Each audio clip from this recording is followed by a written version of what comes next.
Greetings everyone, welcome to Just Advanced. And this game is played in the esports losers bracket. And with the white pieces, we have Nihal Sarin, and with black pieces, we have MBL, Maxime Vashivlagrav. And here it's just going to be Prodigy versus Experience. And let's see who comes out on top because this time format does not have any increment. So you're playing Blitz and you don't have any increment.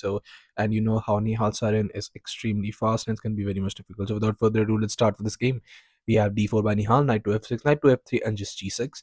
Going for the Indian game, and we have knight to c3, d5, and here just bishop to f4. We have bishop to g7, knight to b5, and here going for knight to a6. And here just going for that, and this line very well. And here just e3, and here castles, but here just going for h3, knight to e4, but just going for this c3. And here going for close kind of setup. And here we have c6, just pushing the knight back, knight to a3, and just knight to c7. And we have bishop to e2, but here just f6. And a very weird move, this f6. I mean, it does not do anything in this position. And normally you want to refrain from playing f6 because that could lead to a lot of issues. And here just castles by white, but here bishop to e6. Just, you're gonna maybe just push that bishop back in, and here is c4, bishop to f7, and here just going for rook to c1. We have knight to e6, bishop to h2, and just queen to b6. And here queen to c2, just defending that pawn. And here we have g5.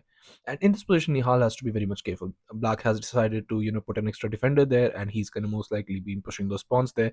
But when you want to push those pawns there, the queen needs to be around somewhere around this diagonal, maybe to help out with the attack. But here that wasn't the case. So maybe Maxime is maybe deciding that he's gonna play on both sides of the board, and that doesn't always work well. In this position, Nihal goes for c captures. But the best move in this position was bishop to d3. And here after a move like bishop to g6, you play this knight to b1.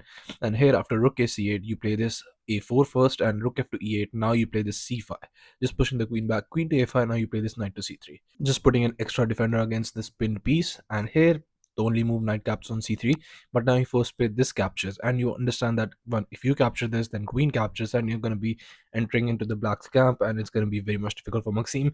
So now you play this knight to e5 check, queen captures, and now capture this.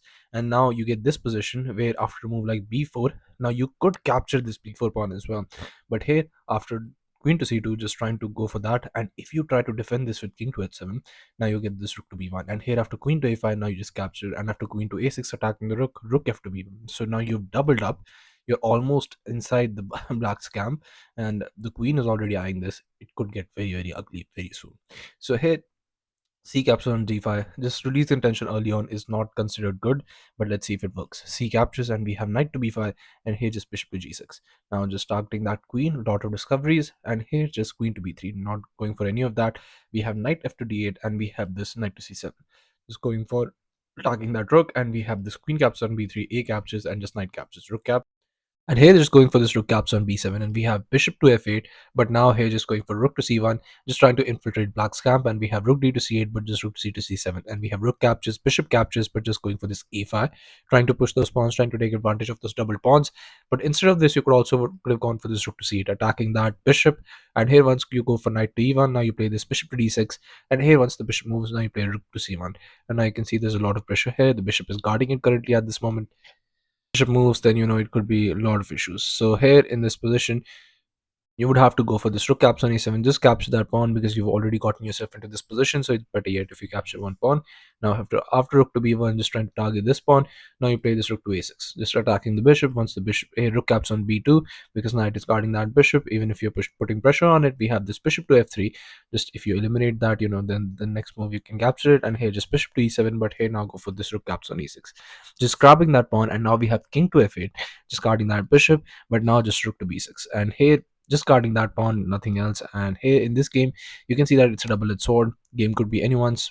Both players are extremely active, and maybe with a move like knight caps on f2, well, white does seem like he can get in a little bit of trouble. But with the amount of pawns that white is up in this position. And here in this position, you have to understand that I'll just go for bishop captures. And here after knight to d1, just trying to attack that pawn. Now you play this e4. And here after knight to e4, you can see that that pawn is defended, so you cannot capture it. And also bishop is very nicely defending the rook, knight. And it's going to be very much difficult to make any progress as black. And I'm 2 pawns up, and I'm in a completely winning position. So it's going to be very much difficult to hold for Maxime in this position. But here, instead of the And here in this position, there can be a lot of moves that can be played, but here bishop to b5 by Nihal, and we have knight to d6, just forking both the pieces. We have bishop captures, and just rook to b6. If the bishop moves, you can gobble up that pawn. So here rook to d8, only move, king to f1, with just bishop to c2, and we have bishop to e2, king to f7, and here in this position, just knight to e1, attacking the bishop. We have bishop back to g6, and the plan for Nihal is very simple. He wants to trade away these rooks, and he wants to trade away light squared bishop, and in the endgame, you're going to be left with a closed position and a bishop that won't be able to help out as much as a knight would be.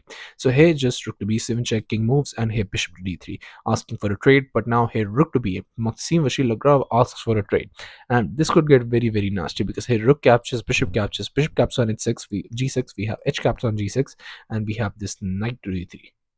And here in this position, we have bishop to d6, but now just king to e2. We have king to e7, g4, and here just bishop to b4. f4, g captures, e captures, and you can see that the pawn structure is very good. Bishop to d6, just keep putting some pressure on that f4 pawn. But now we have h4. And here in this position, king to f7, king to e3, and just king to e7, king to f3. Both players trying to figure out with low time on the clock what to do next. And we have king to f7, g5, and this g5 is such a beautiful move by Nihal, because if you push the pawn, that knight jumps in, that too with a check. So, it's going to be very much difficult.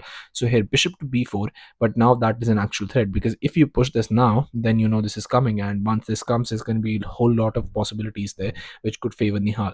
But here king to e3, but now in this position somehow Maxime Vachier-Lagrave thought that the position is completely fine, and he plays f5, but now you can see that the bars shoot up, and here it's going to be very much difficult. Here king to e2, but now just king to f8, and here king to f3, king to f7, king to e2, and just king to f8, and here knight to f2, but just this bishop to d6, and we have king to e3, bishop to b4, and here is king to h3, knight to h3, and we have this bishop to e1, knight to g1, and here this king to f7, but just knight to f3, just attacking the bishop. So bishop moves, king to e2, and here king to f8.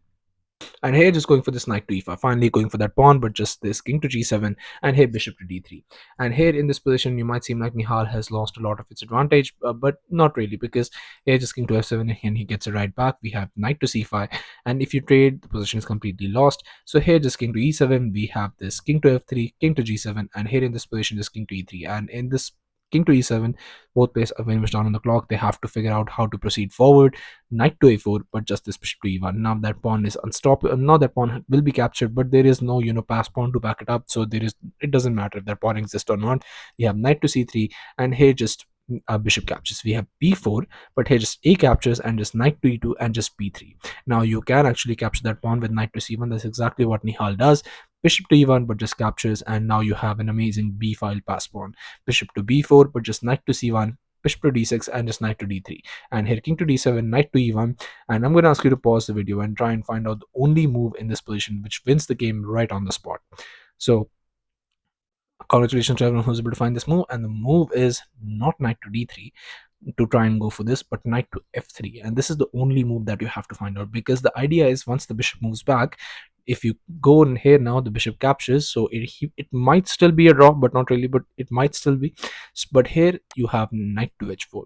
Now you're going to gobble up that pawn, and it's going to be completely losing. So here Maxime realized that, so he played this king to e7 after knight to f3, but just knight to e5, and now you can see that that pawn is capturable, and the knight and the pawn are shielding that pawn from black king to guard that, so it's going to be captured, and this fork is also on the table. So it was on this move, on move 70, that Maxime Vachier-Lagrave resigned the game, and Nihal Sarin got this spectacular victory in Esports World Cup losers bracket. So he's definitely moving up, and he might just be there in the winners bracket, and he still have those chances. So yeah, thank you all for watching. I'll be coming back with such amazing games, so stay tuned in the channel, subscribe to the channel, and I'll be coming back very soon.